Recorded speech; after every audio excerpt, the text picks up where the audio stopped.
So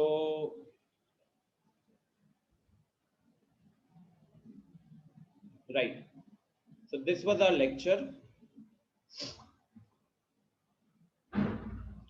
जहाँ पे हमने आपको पहले क्वेश्चंस दिए थे, फिर क्वेश्चंस का डिस्कशन हुआ था, फिर यहाँ पे हमने ये सब ड्राइंग्स किए थे, ठीक है। उसको समझने के लिए, बेटर अंडरस्टैंडिंग के लिए हमने सारी चीज़ें वहाँ पे सॉल्व की थी।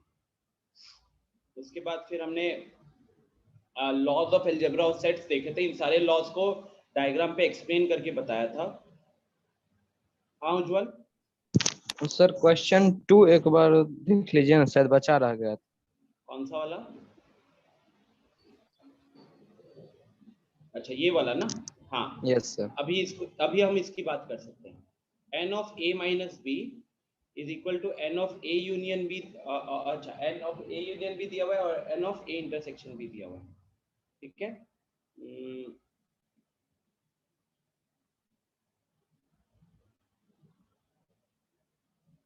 तो इसको आप लोग नोट कर लो, ठीक है। मैं इसको यहीं पे सॉल्व कर देता हूँ। हाँ यहाँ पे ऊपर सॉल्व कर देता हूँ। तो सबसे पहले क्वेश्चन नंबर 2 की बात करें तो देखो स्टूडेंट्स, यहाँ पे हमारे पास n of a union b दिया हुआ है। n of a union B क्या होता है? That is equal to n a plus n b n a plus n b minus n of a intersection b होता है ना। अब क्वेश्चन के हिसाब से यूनियन में कितने वैल्यूज है? 80 वैल्यूज है। n ऑफ a मुझे अभी पता नहीं है, ठीक है, रहने देते वैसे। n ऑफ b मुझे पता नहीं है, उसको भी वैसे ही रहने देते हैं। n of a intersection b कितना दिया हुआ है?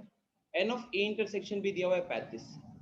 अच्छा गाइस, एक छोटा सा सवाल अगर अभी मैं आपसे पूछूं कि अगर एक सेट है A जिसके अंदर 50 एलिमेंट है और एक सेट है B जिसके अंदर 40 एलिमेंट है, राइट। और अगर मैं आपसे पूछूं कि A माइनस बी के अंदर कितने एलिमेंट आएंगे, A माइनस बी के अंदर कितने एलिमेंट आएंगे, तो आपका जवाब क्या होगा?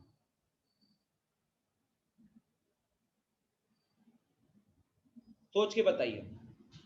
A माइनस बी का मतलब क्या होता है?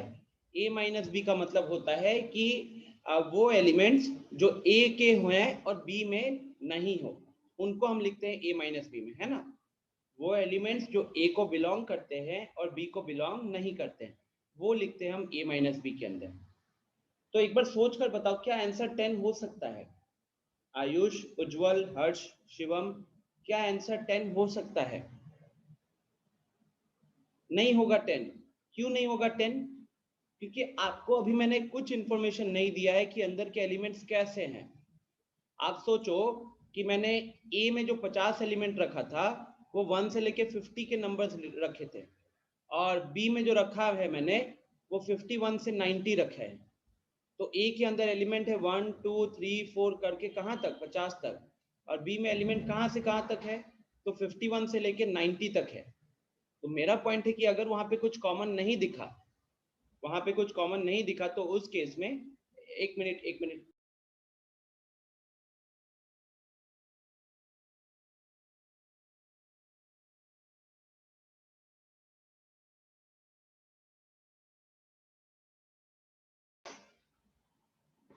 हाँ। मैं कह रहा था स्टूडेंट्स कि a माइनस बी का मतलब क्या होता है? a माइनस बी का मतलब होता है वो एलिमेंट्स जो कि a को बिलोंग कर रहे हैं लेकिन b को बिलोंग नहीं कर रहे हैं। तो अगर हमने a के अंदर और b के अंदर ऐसे एलिमेंट रखे जिनमें कोई भी सिमिलैरिटी नहीं है, कोई भी कॉमन एलिमेंट नहीं है दोनों जगह पे, उस केस में बताओ a माइनस बी में कितना होगा? उस केस में a माइनस बी के अंदर कितने एलिमेंट होंगे?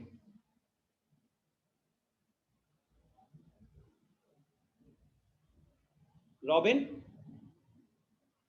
जरा अनम्यूट करना। Yes sir. लेट के पढ़ाई करना है जिंदगी भर?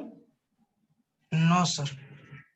लेट की पढ़ाई करोगे तो बाप का पैसा बर्बाद करोगे तुम, ठीक है। सिंपल सा पॉइंट है, उठ के पढ़ाई करो, नहीं तो 4 क्वेश्चन नहीं सॉल्व होंगे तुमसे।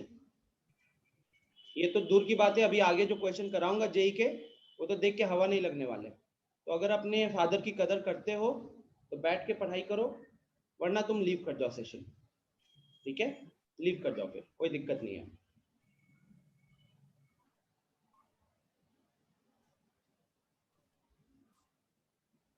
मतलब how does the teacher would feel when he or she gets to know that the student is actually lying? मतलब लेट के पढ़ाई कर रहे हो, लेट के फोन चला रहे हो, मूवी थोड़े देख रहे हैं यार। हाथ पेन और पेपर नहीं चलाओगे तो जेई छोड़ो, तुमसे एक बोर्ड का 50% नंबर नहीं आएगा। 10th तो दिए नहीं हो तो तुम्हें बोर्ड का तो फीलिंग अभी पता नहीं है।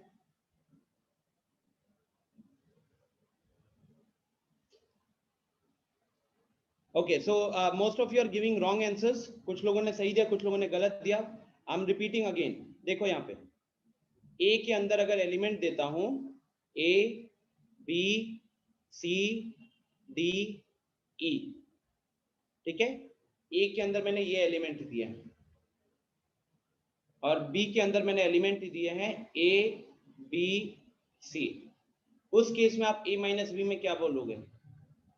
उस केस में ए माइनस बी के अंदर क्या आएगा?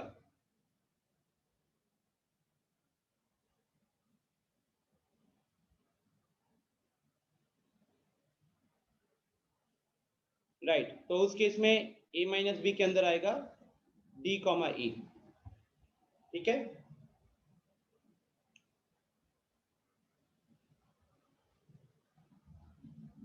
अगर मैंने यहां पे रखा एफ जी एच रखा, अब ए माइनस बी के अंदर क्या आएगा? अब ए माइनस बी के अंदर क्या आएगा? ए माइनस बी के अंदर क्या आएगा बोलो? अब क्योंकि कुछ भी कॉमन नहीं है, अब यहाँ पे कुछ हर्ष शुभम जीरो कैसे लिखेंगे? नल नहीं लिखोगे यार। ए माइनस बी का फिर मतलब ही नहीं पता तुम्हें। ए माइनस बी का मतलब होता है वो एलिमेंट्स जो सिर्फ ए के हैं और बी के नहीं है। तो अगर आप अभी देखोगे, जब मैंने आपसे पिछला वाला सवाल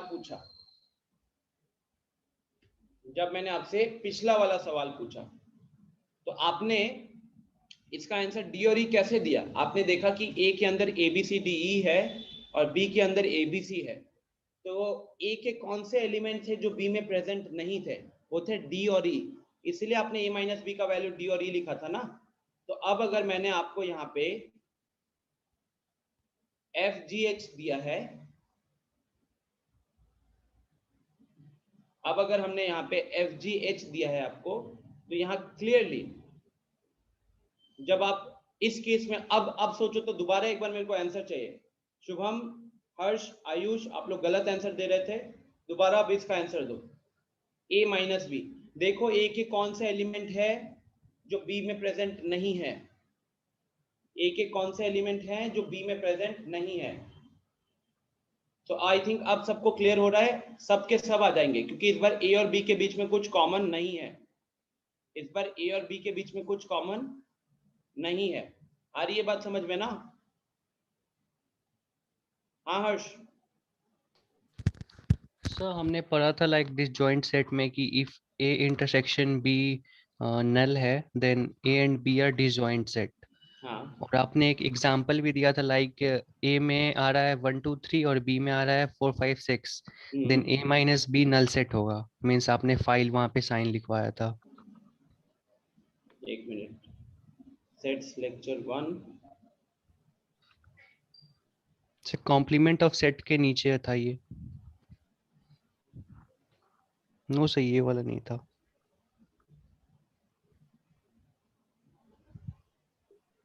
कॉम्प्लीमेंट ऑफ सेट के नीचे था ना? यस सर, जिस स्लाइड में वो हुआ था उसी स्लाइड में था।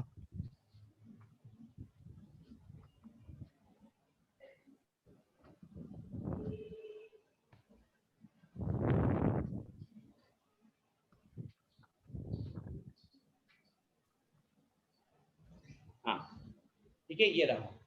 सो इस केस में जब हमने कॉम्प्लीमेंट ऑफ सेट देखा था तो वो अलग चीज थी।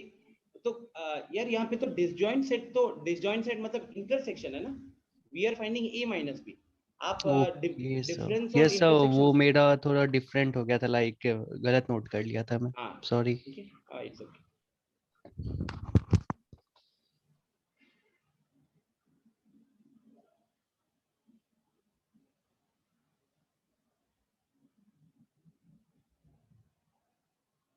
कहाँ चला गया sets lecture 4?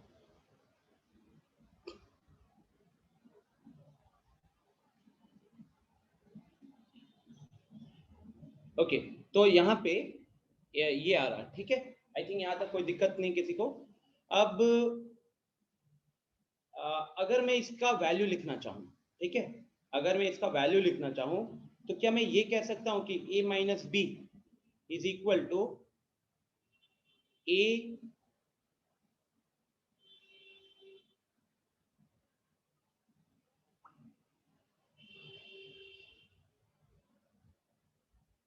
a minus a intersection b? बोलिए, a माइनस बी में अल्टीमेटली हम क्या कर रहे थे? अगर आप a माइनस बी लिखते थे एलिमेंट, तो आप देखते थे a के एलिमेंट, पहले a के एलिमेंट को देखते थे और फिर a और b के कॉमन एलिमेंट को उधर से हटाते थे, राइट और रॉन्ग? जब मैं आपको a माइनस बी परफॉर्म करने के लिए देता था, आप लोग क्या करते थे? आप सबसे पहले सेट a के एलिमेंट देखते थे, a b c d e, और उसमें से a और b के जो भी कॉमन एलिमेंट है उसको रिमूव कर देते थे। Yes or no, students? Let me write it here. A minus b is equal to a minus a intersection b। होता था कि नहीं? बिल्कुल होता था, राइट? यही करते थे, क्योंकि जब मैंने आपको यहाँ पे FGH दिया तो आपने देखा a को पहले देखा और फिर आपने देखा कि a और b में कोई कॉमन हिस्सा नहीं है, कुछ भी कॉमन नहीं है, तो इस केस में आप क्या लिख देते थे? सारे एलिमेंट लिख देते थे। अगर मैं यहाँ पे अगर मैं आपको दे देता था ABC, तो आप A सेट को देखते थे, उसके अंदर 5 एलिमेंट है, B सेट के अंदर 3 एलिमेंट है, और आपने A सेट को पहले देखा, फिर AB का कॉमन को हटाना शुरू किया। तो A और B का कॉमन क्या था? A था, B था, C था। जब उन सबको हटाया तो क्या बचता हमारे पास? D और E बचता, राइट? तो कहीं ना कहीं I think everyone now will agree to this fact that A minus B can be written as, ultimately to calculate A minus B you are actually removing, कह सकते हैं, बेटर वर्ड होगा, you are actually removing A intersection B, common element of A and B from A और B के common elements को आप A से हटा रहे हैं। तो जब हमको नंबर की बात करेंगे students, n of A minus B की बात करेंगे, तो ये भी हम कैसे कैलकुलेट कर सकते हैं? we can calculate it as n of A minus n of A intersection B। getting this or not?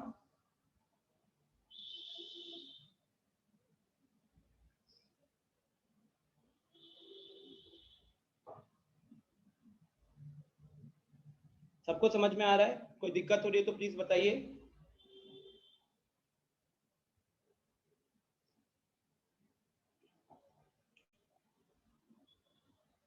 Ji Vivek. Sir समझ नहीं आया ये, मतलब सर ये इंटरसेक्शन भी क्यों किए सर, जबकि कॉमन कुछ है ही नहीं। अल्टीमेटली जब कॉमन नहीं होता तो जीरो हो जाता है। अब जैसे अभी वाले में देखो, ये तो जनरल फॉर्मूला बताया ना विवेक। अब जब कॉमन नहीं होता है तो जीरो हो जाता है। अब आप एक काम करो, पहले अपन इसको यहाँ पे पहले नोट डाउन कर लेते हैं। A minus B is equal to A minus A intersection B, ठीक है। और अब हम पहले आपको एक सेट दे देते हैं A, जिसके अंदर एलिमेंट है A B C D E, और अब आपको दो केसेस दे देते हैं। एक केस दे देते हैं जहां पे B है ABC, और एक केस दे देते हैं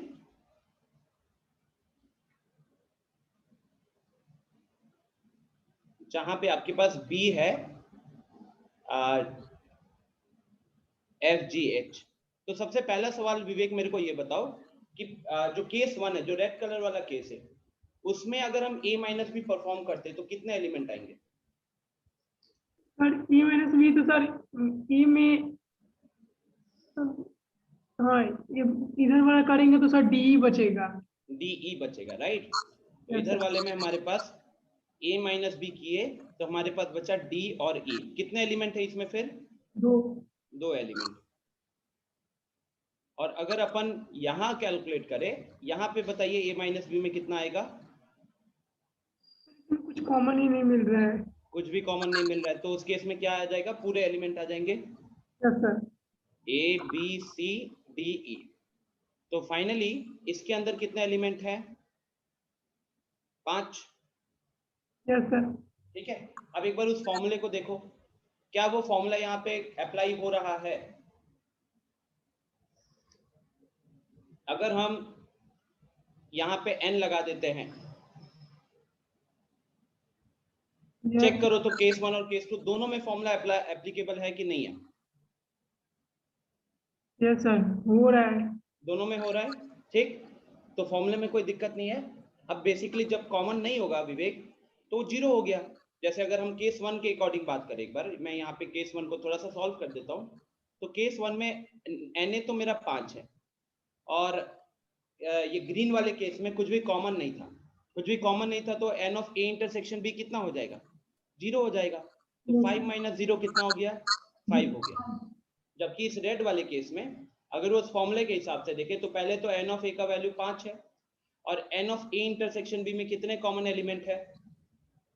a इंटरसेक्शन b में कितने कॉमन एलिमेंट है? 3 कॉमन एलिमेंट है। तो उसके कारण आप क्या करोगे?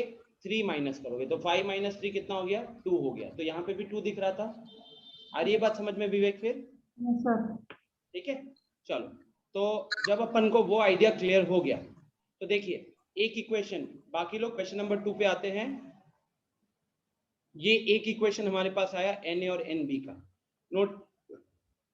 नोटिस कीजिएगा, अभी तक मैंने n of a minus b का यूज नहीं किया था। ये जो ऊपर आपको इक्वेशन दिख रहा है, उसमें हमने किसको यूज किया है? a यूनियन b को यूज किया है, और a इंटरसेक्शन b को यूज किया है, राइट? a यूनियन b को यूज किया और a इंटरसेक्शन b को यूज किया है। अब a माइनस b को अगर यूज करेंगे स्टूडेंट्स, तो इसको क्या लिखेंगे हम लोग? हम इसको लिखेंगे Na minus n of a intersection b। अब वैल्यू पुट कर दीजिए, तो n of a minus b का वैल्यू कितना है? 28 है। Na तो हमको नहीं पता, लेकिन n of a intersection b का वैल्यू पता है हमको, 35 है। तो इस 35 को जब आप राइट साइड में, लेफ्ट साइड में भेज दोगे, तो Na का वैल्यू कितना आ जाएगा? 35 प्लस 28, तो 63 हो जाएगा। अब Na का वैल्यू जब स्टूडेंट्स हमें 63 मिल गया, तो क्या आप उसको यहाँ पुट करके अब Nb की वैल्यू कैलकुलेट कर सकते हो? क्योंकि क्वेश्चन में हमको Nb फाइंड आउट करना है।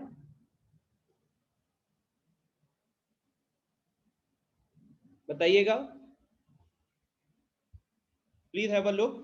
हमने 2 इक्वेशन बनाया है, एक यूनियन वाला इक्वेशन बनाया है और एक a माइनस बी वाला इक्वेशन बनाया है। ठीक है, यूनियन वाले इक्वेशन में Na Nb n of a intersection b आया है, जिसमें से n of a intersection b हमको पता था। तो उस इक्वेशन में 2 वेरिएबल रह गए। n of a minus b में Na और n of a intersection b आया है, जिसमें n of a intersection b हमें पता था, तो एक वेरिएबल रह गया। वहां से हमने Na एक वेरिएबल की पहले वैल्यू निकाली, और उसको ऊपर वाले इक्वेशन में पुट करके आप Nb की वैल्यू को इजीली कैलकुलेट कर सकते हो। Nb की वैल्यू वहां से आ जाएगी, ये हो गया 45, अरे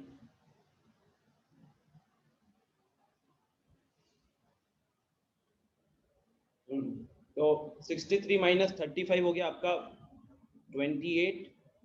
28 अगर 52 80 से माइनस करेंगे तो 52 आएगा, राइट? समझ में आ गया सबको? Is the logic clear? आज के क्लास में वैसे इसी तरह के क्वेश्चंस थोड़े से रखे हैं मैंने, ठीक है? आज की क्लास में क्योंकि कॉन्सेप्ट वाइज स्टूडेंट्स हमने सारे कॉन्सेप्ट कवर कर लिया सेट्स का, तो आज एक तरीके से क्वेश्चन सॉल्विंग होगा। क्वेश्चंस लिखेंगे, आपको थोड़ा टाइम दूंगा, फिर मैं डिस्कस करूंगा, ठीक है? ओके, शुभम कह रहा है 3 वाला बताइए। शुभम 3 वाला तो मैं बता चुका हूं, ये लास्ट क्लास के पहले वाला फाइल है। हाँ शुभम, सर 3 वाला मतलब ये वाला नहीं सर, मतलब जो 3 एक साथ जो कैलकुलेट करते हैं सर, जैसे मैथ हाँ फिजिक्स वो, केमिस्ट्री बचे। हाँ वो अपन रखे हुए हैं, ठीक है, उसकी टेंशन मत लो। अब जैसे अगर हम बात करें यहाँ पे ये फॉर्मूला, राइट, इसी की बात कर रहे हो, इसी के ऊपर आज का पूरा क्लास हमारा चलेगा, ठीक है। तो ये वाला क्वेश्चन हमने डिस्कस किया था क्लास में, ये वाला क्वेश्चन भी डिस्कस हो चुका है। ये आप लोगों को अब यहाँ से आई थिंक होमवर्क दिया गया था इन सारे क्वेश्चंस को देखने का। तो मुझे सबसे पहले बताइए कि इसके आगे किसी क्वेश्चन में दिक्कत हुई है क्या, क्योंकि यहाँ से सारे क्वेश्चन, ये 3 क्वेश्चन आपको एक तरीके से सॉल्व करने के लिए दिए गए थे। तो पहले मुझे बताइए कि क्या क्वेश्चन आपने देखे थे, गो थ्रू किया था आपने क्वेश्चंस? कितने लोगों ने गो थ्रू किया था? Please raise your hand honestly. अगर आपने गो थ्रू नहीं किया मैक्सिमम लोगों ने, तो हम यहीं से कंटिन्यू करेंगे, और अगर आपने गो थ्रू है ठीक ठाक नंबर, तो हम नए सेट ऑफ क्वेश्चंस पे चलेंगे।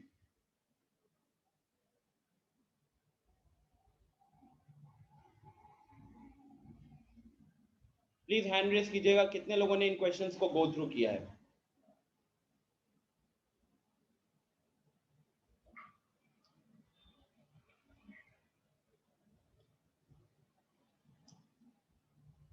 So we have a very poor number, to be very honest. आज तबीयत खराब है, एनर्जी लो है, और भी क्लासेस है शाम को, तो I am not going to waste my time on scolding anyone, but the number is very disappointing. I mean आप लोग खुद देखो कि क्लास में अगर आप मुझे हटा दोगे और एक रितेश को हटा दोगे, so we have 20 students right now, ठीक है, 20 स्टूडेंट्स। आउट ऑफ 20 स्टूडेंट्स कितने लोगों ने हैंड रेज किया है? 1 2 3 4 5 6 7 8, सिर्फ 8 लोगों ने हैंड रेज किया है। And this thing has been repeating students. अब देखो यार, आप लोग यहाँ पे, अब मुझे ये नहीं पता, हो सकता है 1-2 स्टूडेंट्स होंगे जो हमारी लास्ट क्लास में प्रेजेंट नहीं थे। अगर आप लास्ट क्लास में प्रेजेंट नहीं थे तो आपको रिकॉर्डिंग देखनी चाहिए थी, बिकॉज रिकॉर्डिंग तो अपलोड हो गई होगी। रिकॉर्डिंग वैसे मैं ही अपलोड करता हूँ, तो जनरली वो आफ्टर द क्लास 1 से 2 घंटे के अंदर ही अपलोड हो जाता है। कभी कभार वर्स्ट के सिनेरियो में मैं 3 से 4 घंटे मैक्सिमम रखता हूँ, ठीक है। तो आपके पास सफिशिएंट टाइम होता है रिकॉर्डिंग देखने का। रिकॉर्डिंग देखते तो भी आपको पता चल जाता कि इन क्वेश्चंस को सॉल्व करना है। अगर मान लो कोई रिकॉर्डिंग नहीं देखा, आपके डिस्क्रिप्शन बॉक्स में नोट्स की लिंक तो है, अगर आप नोट्स वाले लिंक पे भी इस फाइल को दोबारा ओपन करते हैं, एटलीस्ट मेरे ख्याल से हर एक स्टूडेंट को, जो हमारी ऑनलाइन क्लास मैथ्स के बारे में कह रहा हूँ, क्योंकि हम यहाँ पे पीपीटी के अंदर, इस फाइल के अंदर बहुत थ्योरी रहती है, बहुत सारे क्वेश्चंस भी रहते हैं, तो एटलीस्ट आप जब घर पे खुद पढ़ने बैठे हो, तो एक बार तो मेरा पॉइंट होगा कि अगर आप अच्छे से पढ़ाई करना चाहते हो और अगर आप एक्चुअली में जेई को लेके बहुत सीरियस हो, बिकॉज राइट नाउ ऑनलाइन मिले हुए हैं, तो ऑनलाइन ऊपर से आप लोगों ने बोर्ड्स का एग्जाम आपका कैंसिल हो गया था, तो कहीं ना कहीं वो सीरियसनेस के बारे में मुझे नहीं पता। किसी भी स्टूडेंट को मैं पहले से नहीं जानता हूँ, पहले से जाना होता तो मैं थोड़ा सा उस हिसाब से बात कर सकता था। तो मेरा जो पॉइंट होगा आप लोगों के लिए वो सिर्फ इतना होने वाला है कि गाइस एक थोड़ा सा स्केड्यूल आप लोगों को प्रॉपर बनाना पड़ेगा। अगर आप लोग इस टाइम पे ढिलाई करोगे तो हो सकता है आप में से बहुत लोगों के मन में ये चल रहा हो कि अभी तो जून है, अभी तो बहुत टाइम बचा हुआ है, ठीक है, ये आप लोगों के बहुतों के मन में होगा। तो मैं उस डाउट को थोड़ा सा क्लियर करना चाहूंगा। सबसे पहली चीज, कंसिडर द नॉर्मल सिचुएशन। अगर ये कोविड का सिचुएशन नहीं होता तो प्लीज बताइए, मैं सबको अनम्यूट, कोई भी कभी भी अनम्यूट कर सकता है, ठीक है, मैंने हटा दिया वो रिस्ट्रिक्शन। सबसे पहली चीज, अगर ये कोविड का सिचुएशन नहीं होता तो आप बताओ आपका बोर्ड का एग्जाम कब खत्म हो जाता? Please let me know your answer in the chat box. मैं चैट का ऑप्शन भी हटा रहा हूँ थोड़ा सा, you know this is something which I think आप में से बहुतों को आइडिया नहीं हो रहा है। मुझे ऐसा लग रहा है कि वो सीरियसनेस लैक होने का रीजन है अवेयरनेस, ठीक है। तो आप लोगों को मैं पहले क्लियर कर दूं, your exams would have been over by March से ज्यादा अगर थोड़ा सा भी आगे बढ़ता तो 1 हफ्ता अप्रैल, मार्च से थोड़ा सा भी आगे बढ़ता तो 1 हफ्ता अप्रैल, ठीक है। तो ये सबसे पहला पॉइंट है, let me write it here, exams over maximum by first week of March, ठीक है, sorry first week of April. अच्छा दूसरी चीज बताओ, रिजल्ट्स कब आते हैं? दूसरी चीज बताओ, रिजल्ट्स कब अनाउंस होते थे? रिजल्ट्स कब अनाउंस होते थे? आप एवरीवन करके चैट कर सकते हो, कोई दिक्कत नहीं है। एवरीवन करके चैट करोगे ना तो सबको मैसेजेस जाएंगे। मैंने चैट का रिस्ट्रिक्शन भी अभी हटाया हुआ है, ठीक है। तो जनरली जो रिजल्ट आ जाता है वो मई तक आ जाता है, मई एंड मैक्स। तो क्या देखा कि नॉर्मल सिचुएशन होता तो हम लोग अगर ये एक नॉर्मल सिचुएशन होता तो हम लोग का exam maximum first week of April में खत्म हो जाना था और हमारा रिजल्ट मैक्सिमम मई एंड तक आ जाना था, राइट। अच्छा, अब मेरा अगला पॉइंट है, आप में से कितने लोग अपना जो डिसीजन था कि आगे जाके साइंस लेना है, कॉमर्स लेना है या आर्ट्स लेना है, ये डिसीजन क्या रिजल्ट के बाद होता या एग्जाम देने के बाद ही कहीं ना कहीं आपने डिसाइड कर लिया होता? बोर्ड्स का एग्जाम देने के बाद आई थिंक आप में से बहुत लोगों का गोल तो पहले से ही डिफाइंड होता। तो आप में से कितने लोग एग्जाम्स के जस्ट बाद आपने माइंड में क्लियर थे कि आपको 11th में क्या लेना है? आई थिंक बहुत लोगों के मन में प्री प्लान था ना ये। कितने लोग थे? देखो you can be very honest, यहाँ पे आज मैं किसी को भी डांटूंगा नहीं, ट्रस्ट मी, ऐसा मेरा कोई इंटेंशन नहीं रहता। ऐसे भी डांटता तभी हो जब मान लो कि कोई बहुत ज्यादा you know non seriousness show करता है तो उसको थोड़ा सा समझाना होता है। बट आप में से कितने लोग ऑनेस्टली बताओ, हैंड रेस करो, कितने लोग थे जो 10th कहीं ना कहीं 10th के एंड में, मतलब फरवरी मार्च अप्रैल के टाइम में कहीं ना कहीं अपने मन में आप डिसाइडेड थे कि आपको 10th का एग्जाम होने के जस्ट बाद क्या लेना है? आप में से कितने लोग रेडी थे? हैंड रेस कीजिए।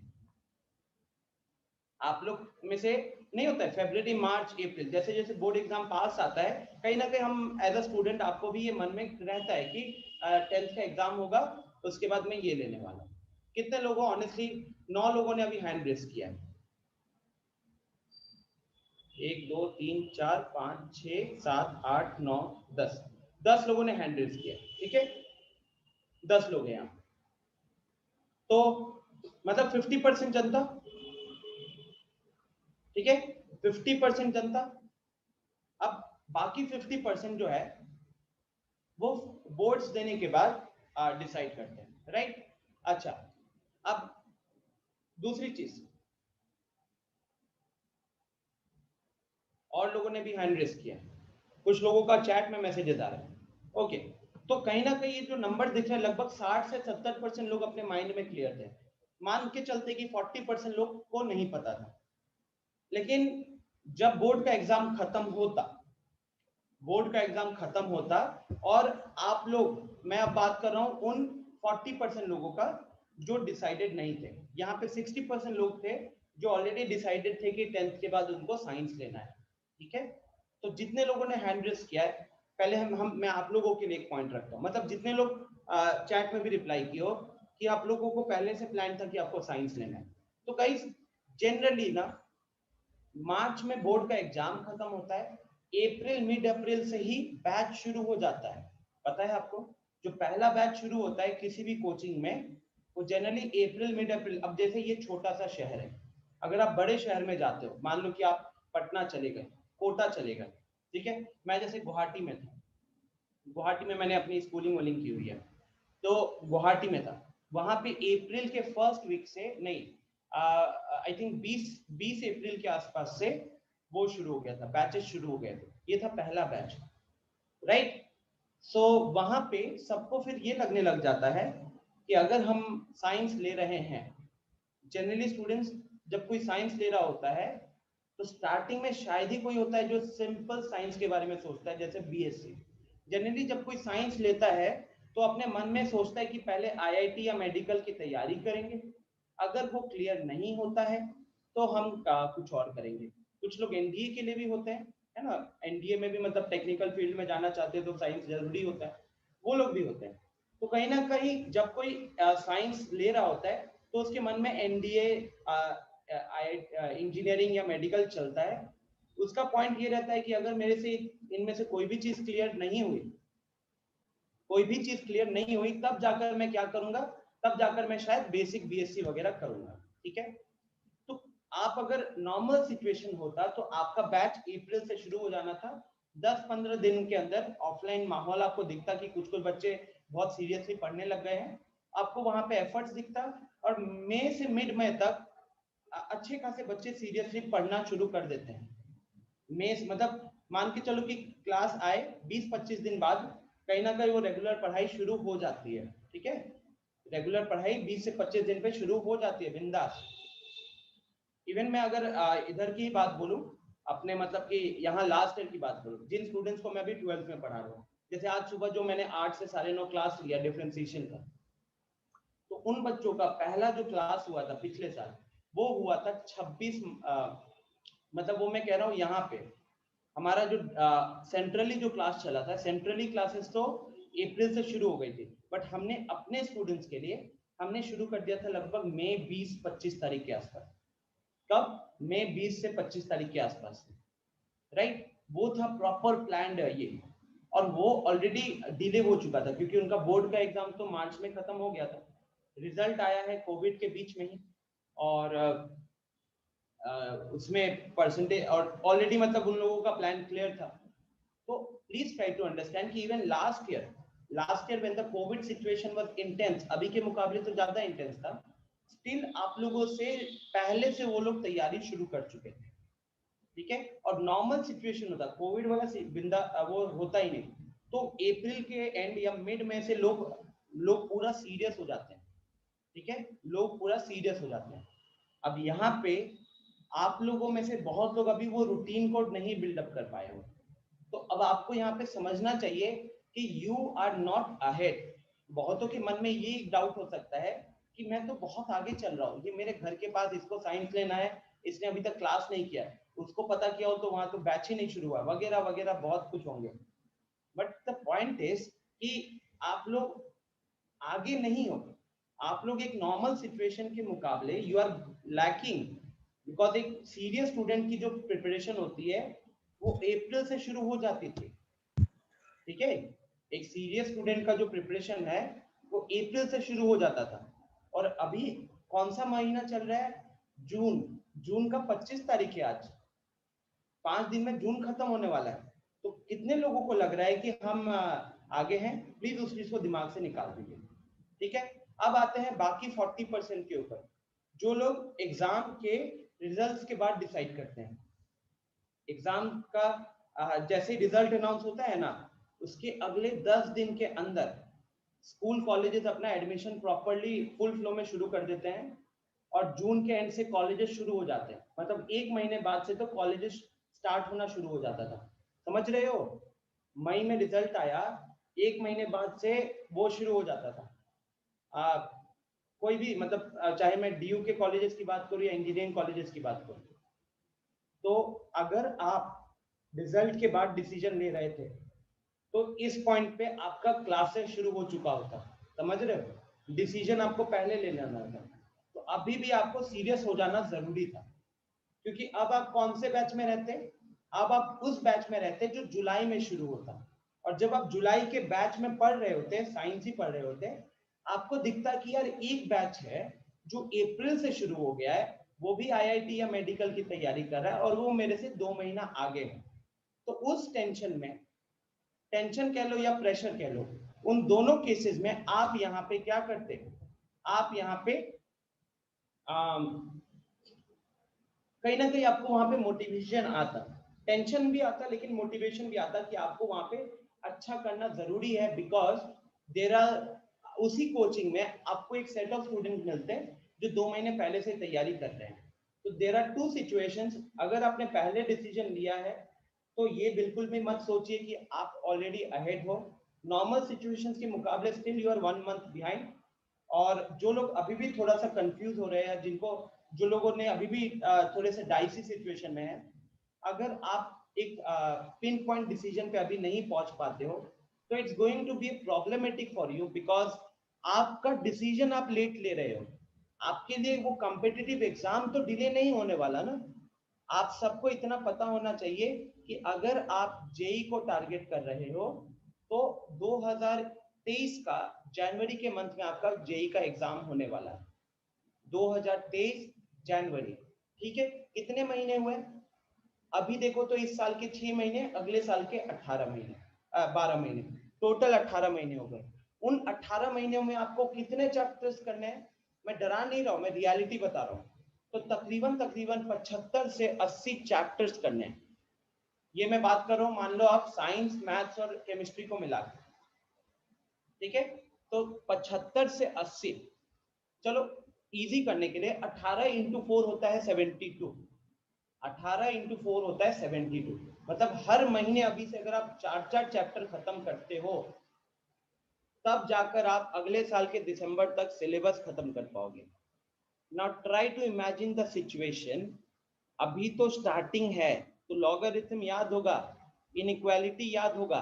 हो सकता है आप में से बहुत लोग इनइक्वालिटी के टाइम पे तो थे भी नहीं, तो आपने इनइक्वालिटी की शायद रिकॉर्डिंग भी मेरी नहीं देखी होगी। तो अभी आप सिर्फ लॉगरिथम कर किए हो और अब हम सेट्स शुरू किए। आज सेट्स का 5वां क्लास है। बीच में कभी आपकी तबीयत खराब होगी 15 दिन के लिए, 2 चैप्टर वहां पे कंप्लीट हो जाएंगे। उन 2 चैप्टर को नॉर्मल क्लासेस के साथ कंबाइन करना होगा।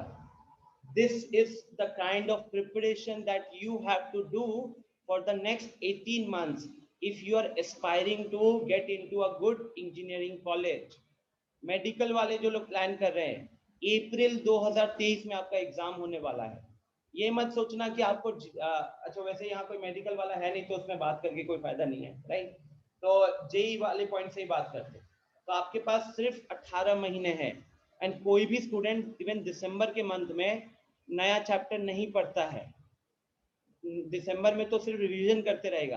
तो कहने के लिए सिर्फ 17 महीने बचेंगे, तो एवरेज कितना 4.5 चैप्टर के आसपास निकल जाएगा।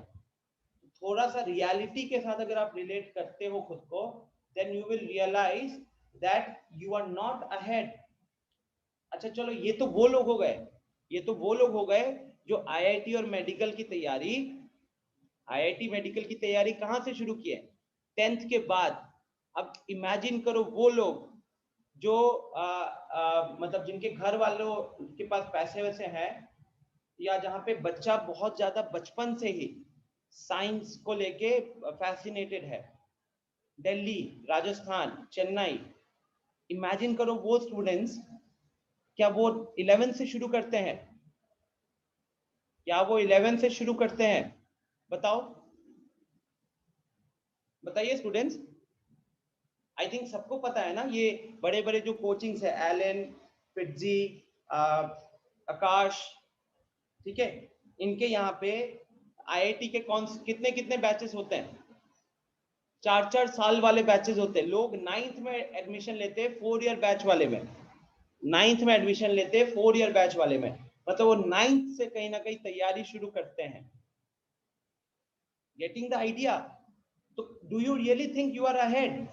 नो, यू आर एक्चुअली जो 9th से शुरू कर रहा है, मान लो सारे तो सीरियसली नहीं कर रहे होंगे, 100 में से 30 ही होंगे, लेकिन वो 30 आपसे कितने आगे होंगे आपको पता है? आप जो चीज अभी देख रहे हो, अमन कह रहा है but there base is weak. कैसे पता आपको अमन? कैसे पता?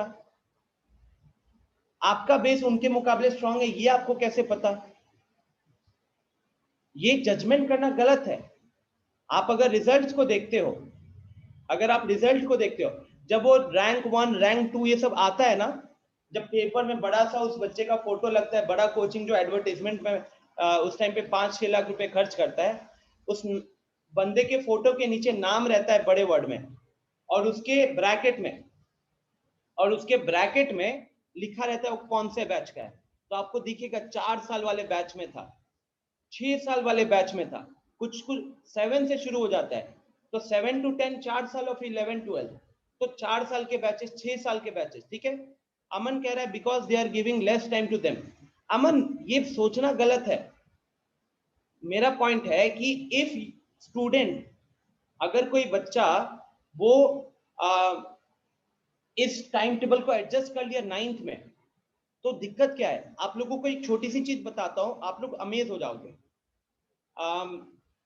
एक 12 साल का लड़का है, एक 12 इयर्स का लड़का है,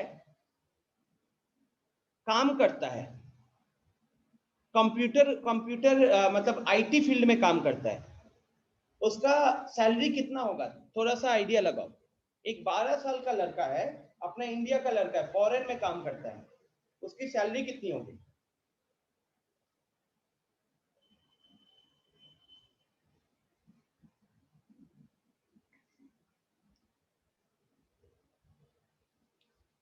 राइट, तो शुभम को पता है उसकी सैलरी है लगभग 13.5 करोड़। उसकी सैलरी है लगभग 13.5 या 8.5, मतलब वो 7-8 करोड़ से ऊपर था, आई थिंक 8.5 करोड़ था। वो कहां पे काम कर रहा है जानते हो? आई थिंक वो HCL में, या तो HCL था या गूगल था, मैं कंपनी का नाम भी भूल रहा हूं। उसमें AI आर्टिफिशियल इंटेलिजेंस वाले सेक्टर में R&D डिपार्टमेंट में 8.5 करोड़ के पैकेज में, अपने इंडिया का ही लड़का है। तो माय पॉइंट इज कि अगर कोई स्टूडेंट क्लास 9 से उस रूटीन में, अच्छा ये और एक चीज बताता हूँ आप लोगों को ये लगता है कि जो लोग फिटजी वगैरह में या एलन वगैरह में रहते हो, 9 से कोचिंग कर रहे हो, उनके ऊपर बड़ा लोड है। ऐसा बिल्कुल नहीं है। अगर आप दिल्ली में जाते हो, मैं दिल्ली में मैं यहाँ लाइक अपना टीचिंग शुरू किया हूँ, तो मैंने सबसे पहले शुरू किया है पंजाब में। पंजाब के बाद मैं थोड़ा टाइम दिल्ली में था, उसके बाद मैं कोलकाता में रहा हूँ। कोलकाता में रह के फिर मैं वापस दिल्ली आया था, फिर मैं नॉर्थ ईस्ट गया हूँ। तो मैंने लगभग, अगर आप छोटे छोटे कितने शहर मिलाए, तो मैंने पिछले 6-7 साल में लगभग 12 से 13 शहर में रह चुका हूँ। मेजर उसमें मैं दिल्ली में रहा 1 साल, और कोलकाता में रहा हूँ लगभग 15 महीने, पंजाब में रहा हूँ लगभग 13 महीने। ठीक है, ये मेरा मेजर वो है। सो मैंने जो चीज ऑब्जर्व किया था दिल्ली में जब पढ़ा रहा था, तो दिल्ली में स्टूडेंट्स जो है ना, वो क्लास 7-8 से ओलंपियाड देना शुरू कर देते हैं, 7-8 से ओलंपियाड देना शुरू कर देते हैं। तो वहां पे पॉइंट ये है गाइस कि अब जो रूटीन होता है, कोई भी कोचिंग हो, उसका शाम का जो लोड होता है वो 2 से 3 घंटे का ही होता है, 2 to 3 hours per day into 4 days। कितना हो गया ये? तो 8 से 12 घंटे, 8 से 12 घंटे। हाँ, इसके अलावा कभी कभार DSS होता है, डाउट सेशन वगैरह होते हैं, बट उनका लोड भी इतना नहीं होता। तो प्लीज ऐसा मत सोचना अमन बिल्कुल भी कि वो अपने लिए टाइम नहीं दे पाए। ट्रस्ट मी, मैं दिल्ली में जिन लोगों को देखा हूं, वो लोग कोचिंग भी करते थे, क्रिकेट एकेडमी भी ज्वाइन किए हुए थे, सुबह स्विमिंग भी करते थे, समझ रहे हो? तो वो लोग कहीं ना कहीं बहुत छोटे लेवल से टाइम मैनेजमेंट वाली जो चीज है ना, जो शायद आप में से बहुत लोग अभी नहीं कर पा रहे हो, छोटा सा काम देता वो नहीं कर पा रहे हो, लेकिन वो टाइम मैनेजमेंट वो लोग क्लास 8-9 से सीख रहे होते हैं। क्या आप अपने टाइम टेबल में थोड़ा सा सोच के देखो, सब कोई 9-10 में तो स्कूल गए हो, बोर्ड का एग्जाम नहीं दियो, कितने लोग हो जो 9-10 में ओलंपियाड की अलग से तैयारी किए हो? है कोई? आप में से कितने लोग हैं जो कोचिंग, क्रिकेट कोचिंग में पार्टिसिपेट वो किए हो? क्रिकेट कोचिंग आपकी चलती थी, क्रिकेट या बैडमिंटन वगैरह, कोई एक स्पोर्ट्स का वो चलता था। इसके बाद कितने लोग जो सुबह स्विमिंग भी करते थे? क्लास में ऐसा होता था कि पता चलता था कि वो हमारी क्लास करके भाग रहा है, कि वहां पे कंपटीशन है, गिटार लेके जा रहा है, गिटार बजाएगा। वो कह रहा है कि सर मैं ना अगले 1 हफ्ते आ नहीं पाऊंगा, मेरा डिस्ट्रिक्ट लेवल ये है वो है। So my point is like आप उनको ऐसा मत सोचो कि उनके बेस वीक है। पहला पॉइंट, ट्रस्ट में उनका बेस आप में से बहुतों के मुकाबले बहुत अच्छे पोजीशन पे हो। दूसरी चीज, आप लोगों को यहाँ पे एडजस्ट करना पड़ेगा एक हायर लेवल ऑफ कोचिंग के लिए, बिकॉज आप लोगों ने हायर लेवल की कोचिंग पहले नहीं की है, उनको एडजस्ट नहीं करना पड़ेगा। They are already use to doing higher level of coaching. It is just that उनके लिए बस ड्यूरेशन बढ़ने वाला है। वो जो पहले 8 से 12 घंटे करते थे, अब वो 18 से 20 घंटे करेंगे। तो उनके लिए बस ड्यूरेशन बढ़ने वाला है, उनके लिए लेवल नहीं बढ़ने वाला एक तरीके से। साथ ही साथ वो 9-10 से थोड़ा थोड़ा करके पढ़ते रहते थे, तो उनको रिलेट करना ज्यादा आसान हो जाता है। मैं ये नहीं कर रहा हूँ इसका मतलब सबको 9 से शुरू कर लेना चाहिए। अगर आप 11 से कर रहे हो तो भी आप अच्छा कर सकते हो, आप तो भी अच्छा कर सकते हो, लेकिन पॉइंट इज आपको अब यहां से सीरियस होना पड़ेगा। Because how much time you have 18 months, how much time they had double of what you are having. तो you are actually fighting with the serious students who started their preparation. जब सरकार ने lockdown announce किया था ना, कुछ मेरे जान पहचान में स्टूडेंट्स थे जिन्होंने अगले दिन से 11th का वो क्या कहते हैं पढ़ाई शुरू कर दिया था। लॉकडाउन अनाउंस किया था और मैं बता रहा हूँ उस स्टूडेंट का हमारे यहाँ पे 96% स्कोर आया था। अगले दिन जाकर पहले तो एनसीईआरटी की बुक खरीद के लेकर आ गई थी वो, ठीक है, 11th वाली पढ़ना है, और उसने पढ़ाई शुरू कर दी थी। Getting this idea? तो मतलब यहाँ पे सिंपल सा पॉइंट आप इतना रखो कि मतलब आप लोगों को ये सबसे पहले अपने मन से, मेरा पूरा ये जो बोलने का जो इंटेंशन था वो छोटा सा इंटेंशन यही है कि आप लोग बिल्कुल भी ये ना फील करें कि आप कहीं से भी आगे हो, ठीक है। आपको अभी बहुत हार्ड वर्क करने की जरूरत है, और अगर आपको स्टिल लगता है कि आप बहुत आगे हो तो सिर्फ और सिर्फ एक काम करना, पास्ट ईयर क्वेश्चन उठाना जेईई का, जो भी सब्जेक्ट पढ़ रहे हो, और उन पास्ट ईयर क्वेश्चंस में से देखना कितना आपसे सॉल्व हो रहा है। पास्ट ईयर क्वेश्चन उठाना और देखना पास्ट ईयर क्वेश्चन कितना सॉल्व हो रहा है। अगर आपसे 70% भी सॉल्व हो गया तब आप सही पोजीशन पे हो, लेकिन अगर आपसे 70% सॉल्व नहीं हुआ तो आपको पता चल जाना चाहिए कि आप गलत जगह पे हो एंड आपको हार्ड वर्क करने की जरूरत है। क्लियर है क्या ये चीज? मन में अगर किसी के भी है, ये सब डायलॉग नहीं मारूंगा कि फिर खुद को एक थप्पड़ मार लेना ठीक है, बट अगर आपको लगता है कि you are at a very good position तो आप जिस भी एग्जाम को टारगेट कर रहे हो उस एग्जाम के पास्ट ईयर क्वेश्चन उस चैप्टर के उठाओ, सॉल्व करो। अगर 10 में से 7 क्वेश्चन सॉल्व कर लिए कोई दिक्कत नहीं, सही चल रहे हो, वैसे कंटिन्यू कर सकते हो। लेकिन अगर दिक्कत है तो please you have to change your approach. Getting this?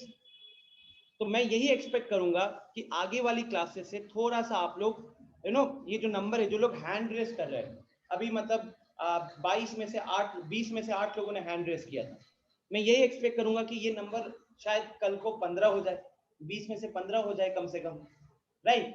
Because guys trust me, maths में, यस रॉबिन, हैंड रेस किया, कुछ कहना है क्या रॉबिन? सर आप बोले थे ना इसलिए। अच्छा, मोटिवेट हो गया लड़का, लेट के तो पढ़ाई कर रहे थे अभी आपको तो पहले बैठ के पढ़ाई करने का आदत लगा लेना चाहिए। तो ठीक है गाइस, तो मेरा बस, अच्छा क्यों कह रहा हूँ, ट्रस्ट मी, मैं अभी भी आप लोगों को एक्चुअल लेवल पे नहीं लेके गया हूँ। जो अभी आज जैसे मेरा प्लान है कि आज मैं आपको क्वेश्चंस कराऊंगा तो आपको थोड़ा सा डर लगेगा। I am making you comfortable कि पहले पढ़ने तो लगो, पढ़ने लग जाओगे ना यार, जब थोड़ा सा इंटरेस्ट खुद बिल्डअप करोगी। देखो गाइस, अगर आप जेईई नीट वगैरह प्लान कर रहे हो, कोई भी कॉम्पिटिटिव एग्जाम प्लान कर रहे हो ना, आपको एक चीज समझना पड़ेगा, जब तक आप खुद उस चीज को लेकर इंटरेस्ट नहीं डेवलप करते अपने अंदर, आप नहीं क्लियर कर सकते वो एग्जाम। ये आपको दिमाग में क्लियर रखना होगा। अब जैसे कि कोई क्रिकेट खेल रहा है, ठीक है, मान लो माता पिता चाहते कि वो मेरा अगला विराट कोहली बन जाए, है ना, तो घर में एक अनुष्का शर्मा आ जाए, उसके बाद वो तभी हो सकता है जब वो खुद वैसा उसके अंदर डेडिकेशन हो कि मुझे विराट कोहली बनना है। लेकिन अगर उसके अंदर वो डेडिकेशन नहीं है, अगर वो बस फॉर्मेलिटी कर रहा है, वो बस मेजोरिटी के साथ जा रहा है, जैसे बहुत लोग क्रिकेट खेलना चाहते हैं अपने इंडिया में, तो वो भी उसी हिसाब से चलो कर लिया और खेल रहा है, लेकिन उसके अंदर वो उस तरीके का जज्बा नहीं है, तो कभी भी विराट कोहली नहीं बन सकता, ठीक है, मतलब उसके आसपास भी नहीं जा सकता। सेम उसी तरीके से अगर ये एग्जाम क्लियर करना है तो आपको एकदम क्लियर होना पड़ेगा माइंड में कि पहले तो आपको उस चीज को लेकर ना एक जिद अंदर निकालनी पड़ेगी कि मुझे ये करना ही करना है। अगर आप अपने अंदर ये चीज नहीं ला पाओगे तो कितना भी कर लो आप आईआईटी नहीं जा सकते। कोई कभी सुना है कि कोई कहता है कि मैं गलती से आईआईटी पहुंच गया? नहीं सुना है ना। जो भी अपना आईआईटी वाला स्टोरी बताता है वो बताता है उसने कितना हार्ड वर्क किया था। और हार्ड वर्क, ठीक है, बैल तो हो नहीं कि बस खेत में चलते रहना है, पता होना चाहिए ना कि आईआईटी क्लियर करना है तो क्या अप्रोच रहेगा। और अगर आपको खुद को मोटिवेट करना है, नेट पे सर्च करो, गूगल पे सर्च करो कि जो लोग आईआईटी वगैरह क्लियर किए हुए हैं उनका एक्सपीरियंस कैसा है, या उन लोगों ने अपनी तैयारी कैसे किया। लिसन टू देम ना। अभी जो इस साल का हो गया, जो इसने 100% लाया, उसकी बात को सुनो। उनके तो इंटरव्यूज भी आजकल टीवी पे आने लग गए। कोई भी बड़े कोचिंग का रहता है, वो मस्त पैसे ऐसे लगाकर अच्छा सा उसका ब्रांड वो करते हैं, तो वहाँ आपको अच्छे से इजीली इंटरव्यू मिल जाएगा। आप उसके इंटरव्यू को सुनो एक बार, I think that will be enough to give you that kick. But सबसे पहले if you are planning to do something, you have to start working from your side. हम कितना भी पुश कर ले, आपके पेरेंट्स कितना भी पुश कर ले, काम नहीं होगा। आई थिंक एक छोटा सा डेटा है जो आप सबको पता रहता है कि एक एग्जाम में जो स्कोर आता है ना, उसमें जो 90% होता है, वो 90% उस स्कोर में जो 90% कंट्रीब्यूशन होता है, साइकोलॉजिकल चीजें हैं जिन्होंने भी निकाला हुआ है। 90% चीजें जो होती हैं वो सेल्फ स्टडी से आती है। बट ये सेल्फ स्टडी का मतलब क्या हुआ? ऐसा थोड़ी है कि हम कोई भी बुक उठाए कैसे भी पढ़ने लग गए। तो बाकी 10% में यहाँ पे टीचर्स, पेरेंट्स, फ्रेंड्स, ये मतलब मेनली मेंटर्स, एक तरीके से मेनली मेंटर्स, ठीक है। हमारे पास बस आपके पेरेंट्स और आपके फ्रेंड्स के मुकाबले हमारे पास ये टेक्निकल नॉलेज ज़्यादा होगी, बट कहीं ना कहीं गाइड वाला जो बात होगा, कहीं पे आपके दोस्त आपको अच्छा गाइड करेंगे, कभी आपके पेरेंट्स देखेंगे नालायक लेट के पढ़ाई कर रहे हैं, पहले आपके पेरेंट्स आपकी कुटाई करेंगे, झाड़ू से धोएंगे पहले आपको अच्छे से, है ना, भूत भगाएंगे, फिर शायद आप वहाँ पे थोड़ा टाइट हो जाओगे। और बाकी हम यहाँ पे आपको सवाल पूछेंगे, आपसे सवाल नहीं होगा तो थोड़ा बेइज्जत करेंगे, तब जाकर आपको वहाँ पे थोड़ा सा फील होगा कि यार गलत हो रहा है, राइट। आयुष कह रहे हैं सर फ्रेंड्स -10% लेके चले जाते हैं। ऐसा नहीं है आयुष, अगर ऐसा है तो आप गलत संगत में हो। अगर आप जेई को टारगेट कर रहे हो तो वैसे फ्रेंड्स अभी आपके लिए ज्यादा बेटर होंगे जो आपको उस चीज को लेकर मोटिवेट करे। मैं ये नहीं कह रहा हूँ वो भी फ्रेंड जेई को टारगेट करना चाहिए, बट उसको ही शुड मोटिवेट यू। विवेक कह रहा है कि सर करते हैं, बट जब क्वेश्चन सॉल्व नहीं होता है ना तो अलग ही फीलिंग होने लगता है, मतलब लगता है नहीं हो पाएगा। ये फीलिंग स्टार्टिंग में बहुत लोगों को आती है विवेक, ठीक है। बट अगर आप गिव अप नहीं करते हो, आपको पता है क्या, अब ऐसा सोचो विवेक कि अगले 18 महीने तक आप एक बार भी गिव अप नहीं करोगे। बस अपने माइंड में इतना रखो कि चाहे कितने भी सवाल ना हो, अगले 18 महीने तक मैं गिव अप नहीं करूंगा। मैं सीधे अपने रिजल्ट के बेसिस पे डिसाइड करूंगा कि अब मुझे गिव अप करना चाहिए कि नहीं करना चाहिए। बट जब तक एग्जाम चलेगा हम गिव अप नहीं करेंगे, ये अपने दिमाग में क्लियर रखो, ठीक है। I hope it was enough for today. थोड़ा सा क्वेश्चन कर लेते हैं ना, 40-45 मिनट्स का लेक्चर हो गया। अगला लेक्चर अब 1 हफ्ते 2 हफ्ते बाद मिलेगा, बट जो भी बोला उस चीज को दोबारा सुनिएगा, सब रिकॉर्ड हुआ है। अगर मोटिवेट होना है या दोबारा से कुछ सुनना है तो रिकॉर्डिंग को देख लीजिएगा। क्लास की रिकॉर्डिंग तो देखते नहीं हो, शायद इसकी रिकॉर्डिंग देख लो, ठीक है। चलिए, तो let's do some questions now.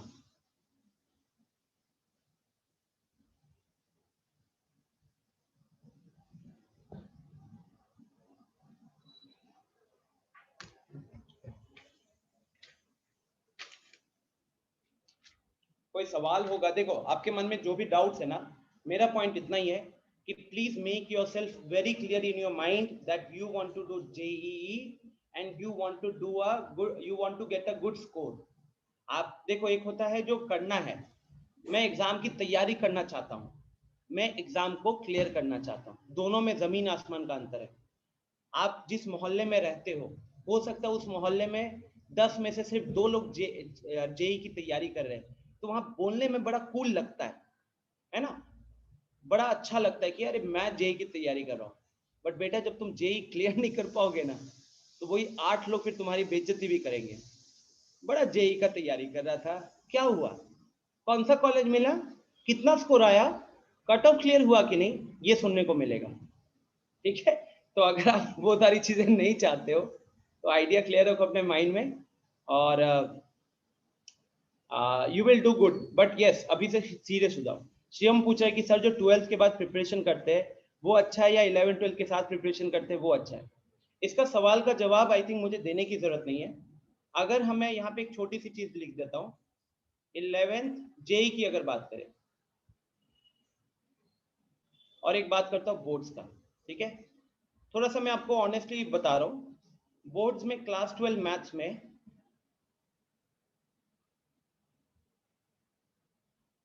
you need only 30% of class 11। क्या लिख रहा हूं मैं लिख रहा हूं कि क्लास 12 मैथ्स में क्लास 11 मैथ्स का कितना जरूरत पड़ता है, खाली 30% जरूरत पड़ता है। लेकिन जेई में 11th maths plus 12th maths कितना जरूरत पड़ता है, 100% पूरा चाहिए, कोई एक चीज नहीं छोड़ सकते हो। तो अगर आप 12th से शुरू कर रहे हो तो कहीं ना कहीं ये मान के चलना होता है कि आपने 11th में फाकीबाजी की होगी, तो आपने कुछ चीजें तो जरूर छोड़ी होंगी। तो जब 12th में आते हो तो आपको 11th में जो चीजें छोड़ी है उसको भी पढ़ना पड़ता है। 11th में आपने लो लेवल पे पढ़ाई की होगी, क्योंकि अगर आप 12th से तैयारी शुरू कर रहे थे मतलब आप 11th में लो लेवल पे चल रहे थे, ठीक है। तो आपको उधर भी मेहनत करना पड़ेगा, तो आपके लिए बैकलॉग बहुत ज्यादा हो जाता है। लेकिन अगर कोई 11th से शुरू करता है, तो जैसे अभी हम सेट्स पढ़ रहे हैं, तो सेट्स में आप 0 से 100 तक 0 से जे लेवल तक जा सकते हो। लेकिन अगर आप 12th से तैयारी करोगे तो आपका टारगेट फिर क्या होगा कि 11th में आप 0 से एनसीईआरटी लेवल तक ही जाओगे। एक क्वेश्चन, ट्रस्ट मी, बच्चा उससे आगे एक क्वेश्चन सॉल्व नहीं करता, आरडी शर्मा तक सॉल्व नहीं करता है, जेई के पास्ट क्वेश्चन तो छोड़ दो। तो this is always a better option, this is always a better option. आपके पास टाइम ज्यादा है, आपके पास प्लानिंग ज्यादा अच्छी होती है। सबसे इंपॉर्टेंट फैक्ट है टाइम, यार सबसे इंपॉर्टेंट फैक्टर है टाइम, ठीक है। चलो guys, let's start with some questions.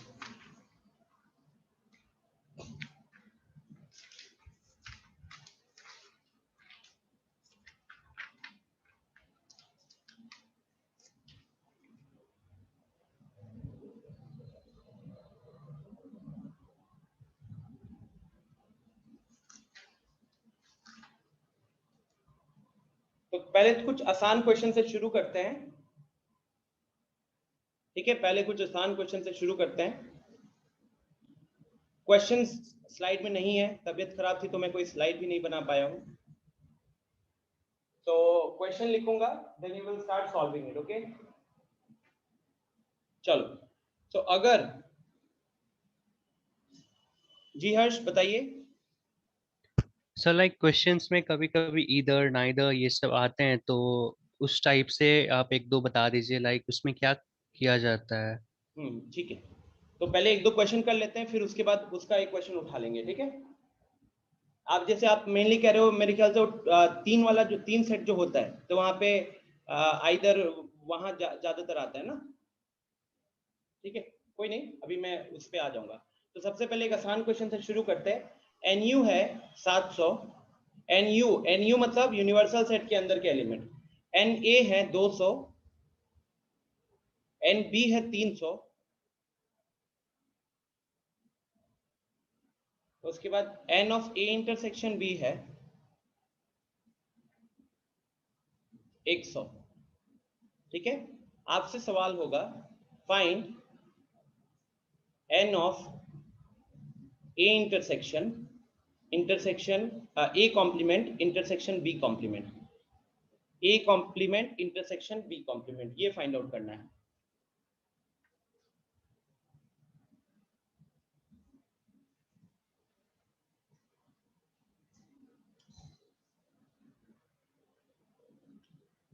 आपको छोटा सा हिंट दे रहा हूं, एक ए यूनियन बी का फॉर्मूला लगेगा दूसरा डी मॉर्गन्स लॉ लगेगा।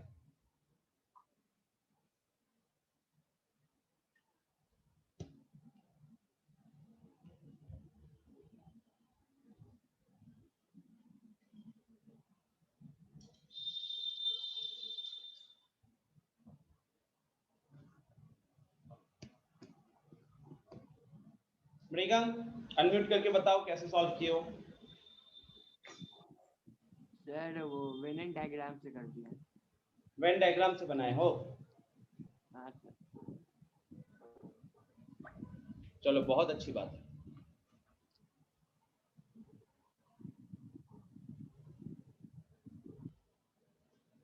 बहुत अच्छी बात है मृगंक, हम इसको दोनों तरीके से करेंगे, एक वेन डायग्राम से भी करेंगे और एक इससे भी करेंगे।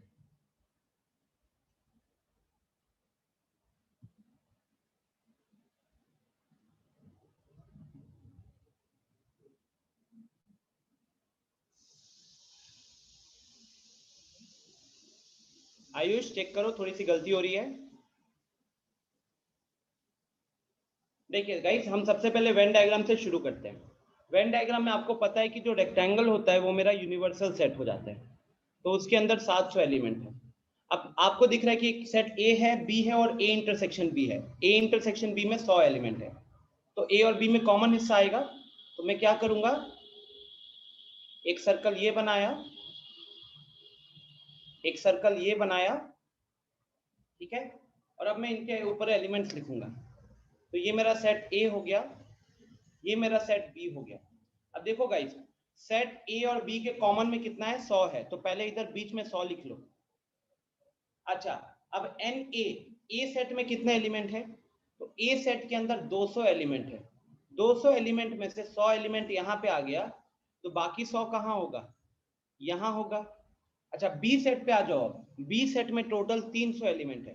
300 एलिमेंट में से 100 एलिमेंट इधर गया, तो बाकी 200 एलिमेंट किधर गया, इधर आया, राइट। तो आई थिंक सब हर एक स्टूडेंट को, हमने लास्ट क्लास में भी वेन डायग्राम बनाना सीखा हुआ है, क्वेश्चन किया उसके ऊपर, तो ये इतना बनाना तो हर एक स्टूडेंट को आना चाहिए, ठीक है। अब आपसे सवाल क्या पूछा गया है, आपसे सवाल पूछा गया है एन ए कॉम्प्लीमेंट और बी कॉम्प्लीमेंट का इंटरसेक्शन। तो एक बार मैं पहले ए कॉम्प्लीमेंट को ड्रॉ करता हूं, ए कॉम्प्लीमेंट को ड्रॉ करता हूं। तो ए कॉम्प्लीमेंट का मतलब क्या होता है, यूनिवर्सल सेट के अंदर ए को छोड़कर बाकी सब कुछ, ए को छोड़कर बाकी सब कुछ। तो अगर मैं इसको शेड करता हूं, प्लीज म्यूट कर लीजिए सौरभ। तो ए को छोड़कर बाकी सब कुछ, तो बाकी सब कुछ में देखो ये तो आएगा ही, और साथ में बी का भी कुछ हिस्सा आएगा।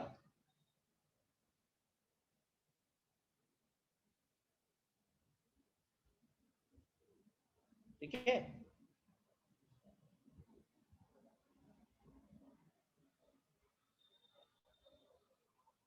तो ये जैसे मैंने शेड किया है, ये हमारा ए कॉम्प्लीमेंट है। आई थिंक यहां तक किसी को दिक्कत नहीं होनी चाहिए, ये हमारा ए कॉम्प्लीमेंट होगा, ठीक है। अब इसी के ऊपर हम क्या करते हैं, अब हम बी कॉम्प्लीमेंट को ड्रॉ करते हैं। बी कॉम्प्लीमेंट का मतलब होता है बी को छोड़कर सब कुछ,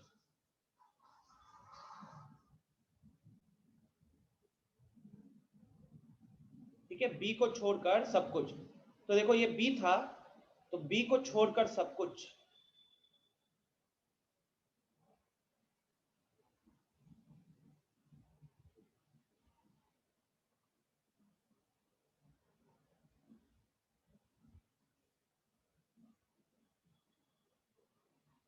राइट। तो अब सिंपल सा पॉइंट है गाइस, येलो कलर वाले ड्रॉ किए वो ए कॉम्प्लीमेंट था, रेड से जो ड्रॉ किया वो बी कॉम्प्लीमेंट था।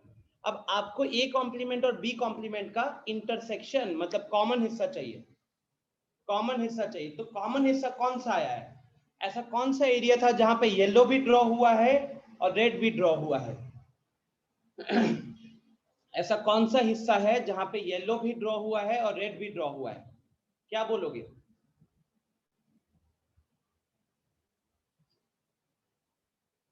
तो अगर मैं रब करता हूं एक बार, रेड वाले पार्ट को हटा रहा हूं, ठीक है, तो आपको दिखेगा कि कहां कहां पे येलो था जिसके ऊपर रेड लगा हुआ।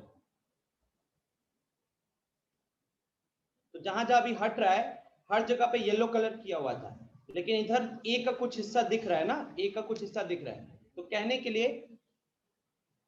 लिए हमारा, जब हम ए कॉम्प्लीमेंट देख रहे थे तो हमारा ए छोड़ के सब आया, बी कॉम्प्लीमेंट देख रहे थे तो बी छोड़ के सब आया। तो दोनों का कॉमन हिस्से का अगर बात करें, दोनों का कॉमन हिस्से का बात करें, तो सिर्फ कौन सा पार्ट होगा जानते हो,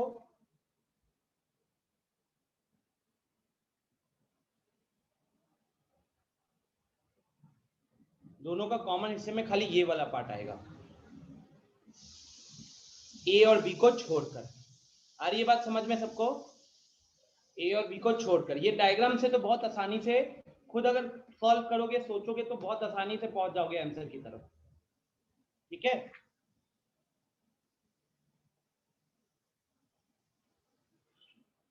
अब आ जाओ, ये तो इधर से आ गया कितना, ए और बी को छोड़कर। तो ए और बी में टोटल मिला के कितने एलिमेंट है? 400 एलिमेंट है।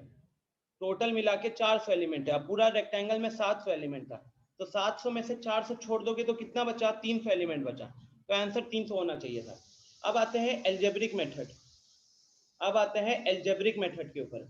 एल्जेब्रिक मेथड के हिसाब से आपको जब दो चीजों के कॉम्प्लीमेंट का यूनियन या इंटरसेक्शन दिखे, दो चीजों का कॉम्प्लीमेंट का यूनियन या फिर इंटरसेक्शन दिखे, तो आपको डी मॉर्गन्स लॉ याद आना चाहिए। तो डी मॉर्गन लॉ के हिसाब से ये क्या हो जाएगा? N of A union B का होल कॉम्प्लीमेंट। मैं ब्रैकेट में डी मॉर्गन लॉ लिख रहा हूं, जो भूल गया वो De Morgan law last class को देखे। अब ए यूनियन बी का कॉम्प्लीमेंट, ए यूनियन बी का कॉम्प्लीमेंट मतलब क्या होगा? यू में से, यूनिवर्सल सेट में से किसको माइनस करना है? ए यूनियन बी को माइनस करना है ना? ए यूनियन बी का कॉम्प्लीमेंट का मतलब क्या होगा? ए यूनियन बी को छोड़कर सब कुछ। तो पूरा रेक्टेंगल में से ए यूनियन बी को छोड़ दीजिए, बाकी तो इसलिए N U minus A N of A union B. अब एन यू का वैल्यू तो हमको ऑलरेडी पता है सवाल में, 700, और N of A union B, A union B क्या होता है? A plus B minus A intersection B. तो ए है 200, बी है 300, ए इंटरसेक्शन बी है 100। तो अगर उसके लिखे यहाँ पे तो 200 प्लस 300 माइनस 100, तो कितना बन गया? 500 माइनस 100 400, तो 700 माइनस 400 हो गया 300। 700 माइनस 400 हो गया 300। ठीक है, तो n of A complement intersection B complement यहां से भी 300 आ गया। Getting this idea students? सबको समझ में आया क्या?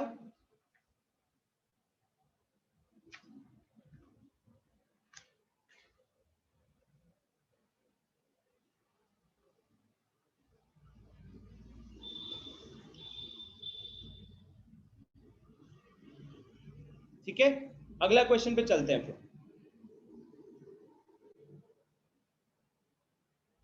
अच्छा, सबसे पहले एक जो सवाल पूछा था अपने हर्ष ने, कि आपको अगर ऐसा स्टेटमेंट मिलता है आइदर वाइदर वाला, तो पहले उसको एक बार देख लेते हैं।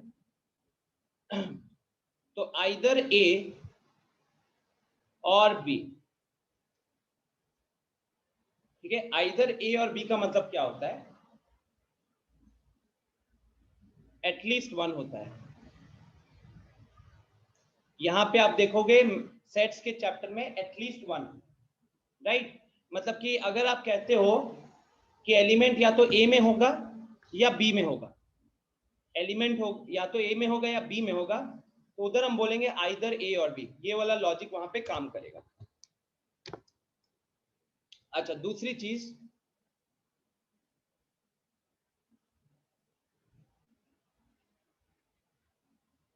इधर ए, सॉरी बाहर बनाते हैं।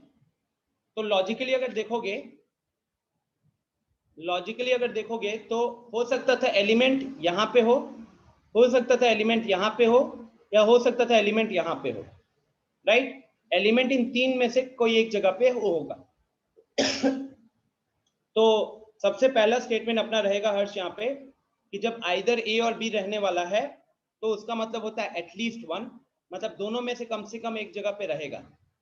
एटलीस्ट वन का मतलब क्या हो सकता है? एग्जैक्टली वन और एग्जैक्टली टू। सेट्स के पॉइंट ऑफ व्यू से ये कैसे समझाना चाहता हूं, क्योंकि हम अगर सेट लेते हैं, ये हमारा सेट ए है, ये हमारा सेट बी है। अब सेट ए के अंदर यहां पे मैंने रखा है x, यहां पे रखा है y, यहां पे रखा है z। तो ये x क्या होता है? x होता है वो वाली चीज जो सिर्फ a को बिलोंग करती है। z क्या है? z है वो वाली चीज जो सिर्फ बी को बिलोंग करती है, और वाई क्या है, वाई है वो वाली चीज जो बोथ ए और बी को बिलोंग कर रही है, बोथ ए और बी को बिलोंग कर रही है।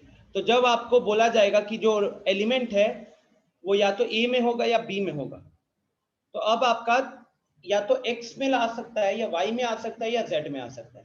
तो अगर वो एक्स या जेड में आएगा तो एग्जैक्टली 1 का कैटेगरी बन जाएगा, और अगर वाई में फिट आ रहा है तो एग्जैक्टली 2 का कैटेगरी फिट हो जाएगा। तो क्वेश्चंस को सॉल्व करने के दौरान बस इतना कॉन्सेप्ट ही वहां पे सफिशिएंट होता है, ठीक है, सफिशिएंट होता है। फिर बात करते हैं neither A nor be. Neither A nor be. तो नाइदर ए नॉर बी का मतलब ये होगा students that element is not present in A, also element is not present in B। तो अगर हम बोलते हैं कि कोई एलिमेंट ए में भी नहीं है, नाइदर ए नॉर बी में है, तो इसका मतलब ये समझ जाइएगा कि ना ही वो ए के अंदर है और ना ही वो बी के अंदर है, ठीक है। तो उस केस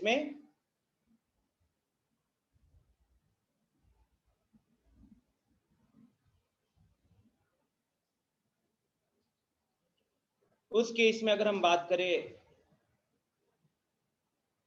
एलिमेंट का, तो ये अगर मेरा ए है, ये मेरा बी है, ठीक है, एक्स वाई जेड, तो माय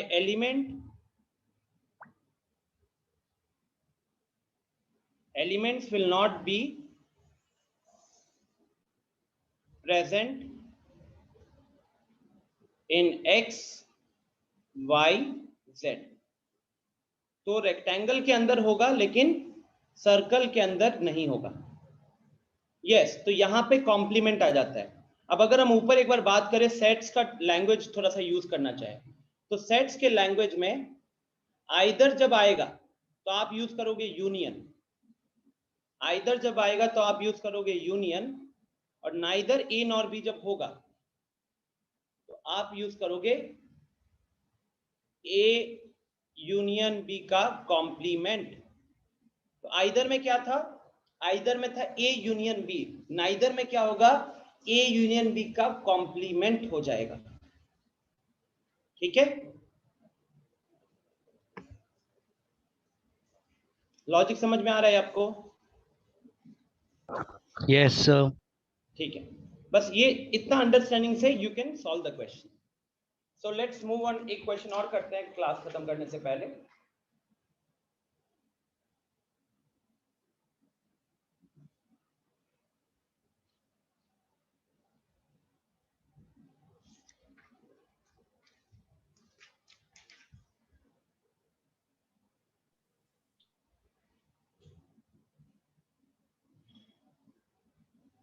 चलो कुछ छोटे से सिंपल क्वेश्चंस पे पहले आते हैं जिसमें लोग बहुत बार कंफ्यूज भी होते हैं।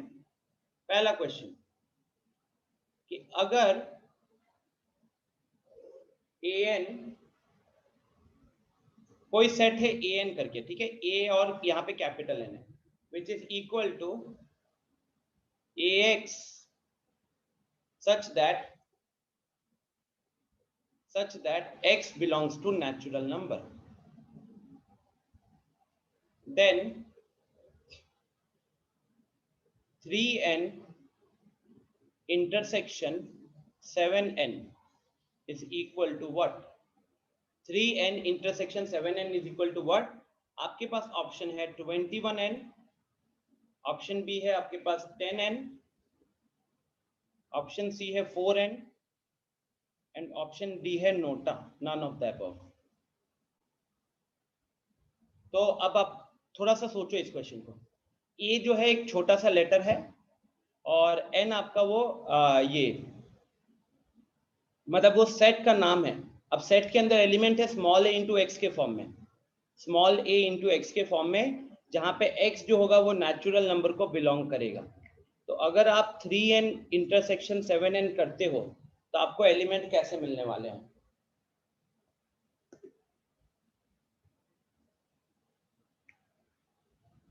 सही है हर्ष?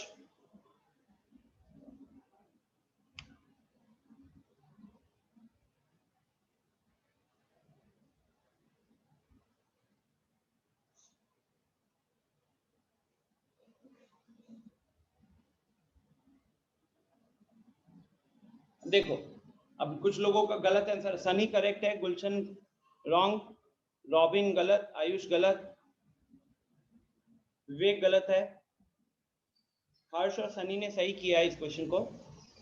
देखो अब लॉजिकली आपको पहले क्या देखना चाहिए, आपको देखना चाहिए यहाँ an है, यहाँ 3n है। तो अगर हम सॉल्यूशन के हिसाब से पहले 3n को लिखना शुरू करें तो a के जगह पे 3 आ गया है, a के जगह पे 3 आ गया है, तो ये कैसा बनेगा 3x such that x belongs to n। अब अगर हम इसको लिखें पूरा टेबुलर फॉर्म में लिखने शुरू करें तो अब इसके अंदर एलिमेंट होगा n मतलब नेचुरल नंबर, तो पहला होगा 3 into 1 3, अगला होगा 3 into 2 6, अगला होगा 3 into 3 9, फिर 3 into 4 12, 3 into 5 15, 3 into 6 18, इस तरीके से चलेगा। फिर बात करते हैं 7n का। 7n यहाँ पे क्या होने वाला है 7x, इस केस में a का वैल्यू 7 हो जाएगा, तो अब आप रखोगे तो x बिलोंग्स टू n। अब अगर हम एलिमेंट लिखना शुरू करें तो 7 1 द 7, 7 2 द 14, 7 3 द 21, और ये ऐसे चलते रहेगा। अच्छा ऊपर देख सकते हो ना कि 21 आएगा, तो अब अगर आप देखते हो तो ऊपर एक तरीके से 3 के मल्टीपल्स बन रहे हैं और नीचे एक तरीके से 7 के मल्टीपल्स बन रहे हैं। तो अगर मैं इनका इंटरसेक्शन लिखने जाता, अगर मैं इनका इंटरसेक्शन लिखना जाता तो मुझे क्या एलिमेंट मिलते हो अंदर में, मुझे मिलता सबसे पहले 21, फिर मुझे मिलता 42, और ये इस तरीके से चलता। अगर हम उसको सेट बिल्डर फॉर्म में लिखना चाहते तो हमारा सेट बिल्डर फॉर्म में वो क्या बनता 21x such that x belongs to natural number, है ना। और ये कौन सा सेट बनता है, इसको क्वेश्चन के हिसाब से कौन सा सेट बनेगा 21n बनेगा, क्वेश्चन के हिसाब से यही अपना 21n बनेगा कि नहीं बनेगा, आया है समझ में? बताइए, एक बार सॉल्यूशन को देखो अच्छे से, पहले सॉल्यूशन को देखो फिर बताओ। ध्यान से देखो कि पहले an में 3n रखे हैं तो a का वैल्यू 3 पता चला पहला केस में, अब फिर x का वैल्यू 1 2 3 4 करके हम पहला सेट के सारे एलिमेंट लिखे हैं। फिर 7n के लिए हमने a का वैल्यू 7 रख के दूसरा सेट लिखा है, फिर हम दोनों का इंटरसेक्शन डाल रहे हैं। ठीक है, समझ में आया है? तो ये तो आपको खुद ही वहां पे समझ रहे हो ना, सबसे पहला कंफ्यूजन यहाँ पे स्मॉल a कर सकता है, बट फिर आपको देखना पड़ेगा कि स्मॉल a को हम वहां पे यूज कैसे कर सकते हैं। 4n माइनस माइनस थोड़ी हो रहा है कि आप 4n करोगे, है ना।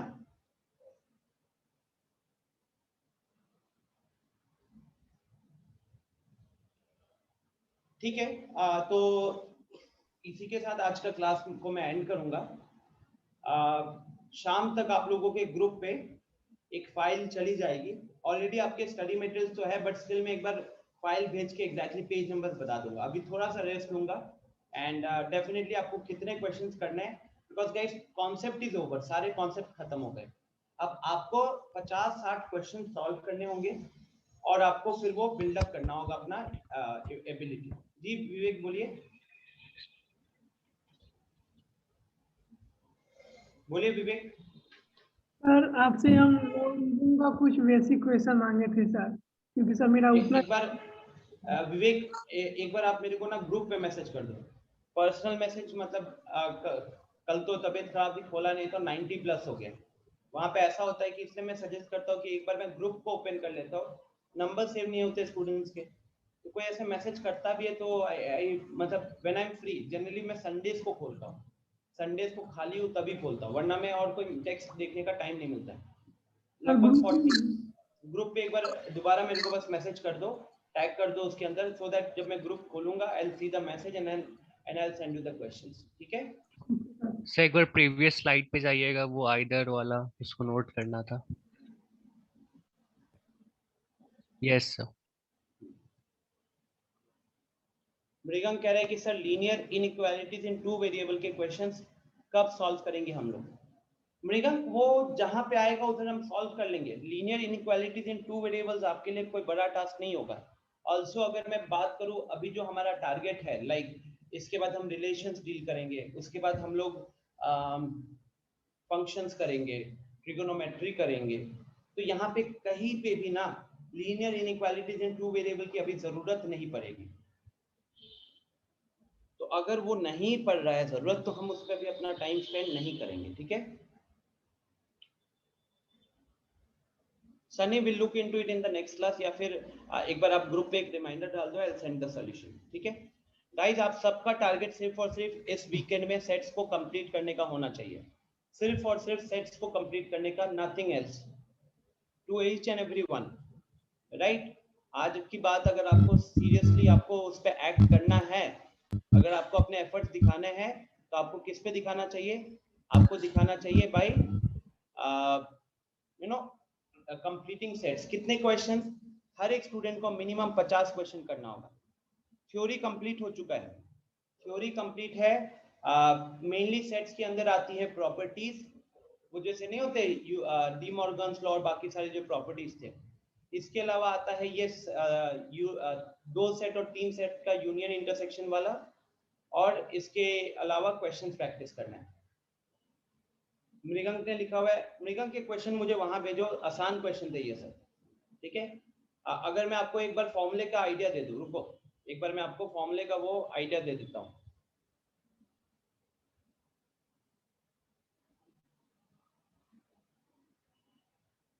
ये देखो मृगंक, तो मैं आपको सबसे पहले एक आइडिया देता हूं कि वो जो एग्जैक्टली 2 बोला हुआ है, ये जो एग्जैक्टली 2 बोला हुआ है, एग्जैक्टली 2 का मतलब कौन हुआ? ये वाला पार्ट होता है, ये जो A intersection B, B intersection C, C intersection A intersection C होता है ना, ये होता है एग्जैक्टली 2 वाले। ये हो गया एग्जैक्टली 3, इस फॉर्मूले की बात कर रहा हूं, और ये है हमारा एग्जैक्टली 1। तो जो आपने क्वेश्चन मुझे दिया अभी, उस क्वेश्चन के मुताबिक अब school awarded 42 medals in hockey, 18 in basketball and 23 in cricket. तो NA का वैल्यू हो गया 42। तो इसको अगर यहीं पे लिखूं मैं, NA का वैल्यू 42, फिर 18, 23। If these medals were bagged by a total of 65 students, अब अगर आप इसको जोड़ते हो मृगंक, तो ये वैल्यू आती है 83। लेकिन कितने लोगों को मेडल गया? सिर्फ 65 लोगों को मेडल गया। इसका मतलब कुछ बच्चे हैं जिनको एक से ज्यादा मेडल मिले हैं। तो ये 65 क्या है?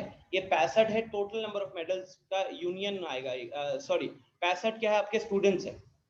तो यहाँ पे 65 यहाँ आ गया। अब आ जाओ फॉर्मूले में, फॉर्मूले में और क्या लिखा है? Only 4 students got medals in all 3। तो यहाँ पे 4 लिखोगे, ऑल 3 मतलब एग्जैक्टली 3, यहाँ पे 4 लिखोगे। तो आपसे सवाल पूछा गया कि sir how many students received medals in exactly 2 of the 3 sports. तो वो वैल्यू को आप यहाँ, ये वैल्यू आपसे पूछी गई है। तो अगर मैं आपको इसका आंसर बताऊं, तो इसका आंसर हो जाएगा 60, 83,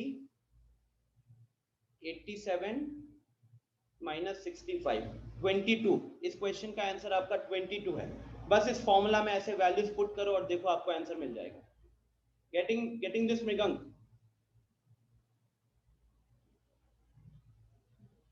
रॉबिन, मैं आप लोगों को क्वेश्चंस दूंगा, एक सेट दूंगा जो आपको सॉल्व करना है। उस क्वेश्चन का डिस्कशन के साथ ये चैप्टर खत्म हो जाएगा।